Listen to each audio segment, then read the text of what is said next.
అనేది ఎందుకు sample test చేయించి విచారణ చేయించలేదని చెప్పనేది నేను ప్రశ్నిస్తున్నాను.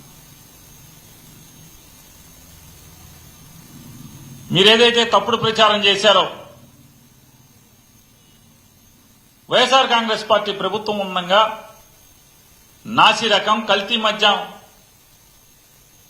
ప్రజలకు ఇచ్చారు అని చెప్పని ఏ ఒక్క డిస్టిలరీనైనా మీరు బ్యాన్ చేశారా? 20 డిస్టిలరీలు ఉన్నాయి ఈ ఆంధ్రప్రదేశ్ రాష్ట్రంలో.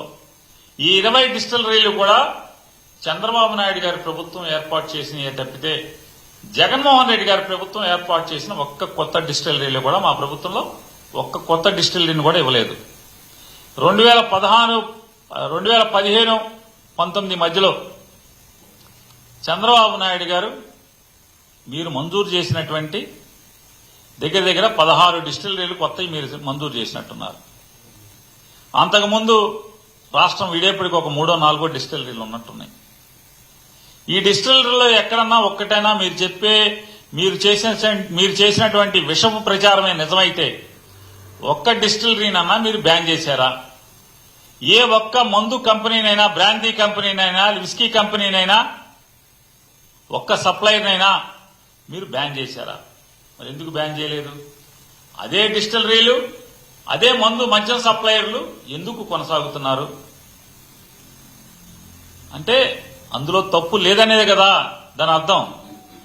వైఎస్ఆర్ కాంగ్రెస్ పార్టీ ప్రభుత్వం జగన్మోహన్ రెడ్డి గారి నాయకత్వంలో మద్యం అమ్మకాల్లో తప్పులు చేయలేదనే కదా.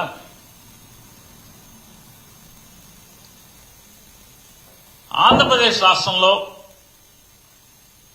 కూటమి ప్రభుత్వం వచ్చిన తర్వాత ఎన్నో సంవత్సరాలుగా ఈ లిక్కర్ కంపెనీలకు ఉన్నటువంటి డిస్ట్రిబ్యూటర్లు, మరీ ప్రత్యేకించి ఇవాళ 9 మాసాలుగా అత్యధిక అమ్మకాలు జరుపుతున్నటువంటి లిక్కర్ బ్రాండ్లన్నిటికీ కూడా డిస్ట్రిబ్యూటర్లు ఎందుకు మారారు?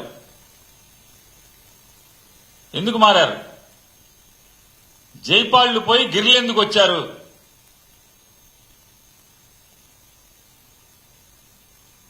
ఎలా వచ్చారు? ఎందుకు వచ్చారు? ఇక లోగుట్టు ఎర్రబుక్కు రచయితకి తెలుసన్న సామెతగా ఉంది. కేరళ మద్యం, బెంగళూరు మద్యం ఈ రెండు మాత్రమే ప్రస్తుతం ఈ ఆంధ్ర రాష్ట్రంలో అత్యధికంగా ఎందుకు అమ్ముడవుతున్నాయి?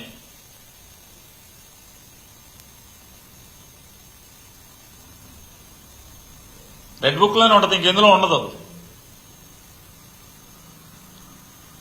కేరళ మద్యం, బెంగళూరు మద్యం అత్యధికంగా ఎందుకు అమ్ముడవుతున్నాయి? దీని వెనుక ఎవరున్నారు? ఎక్కడికి చేరుతున్నాయి? ఇదంతా రెడ్ బుక్ లోనే ఏదో ఒక పేజీలో ఉన్నాయి.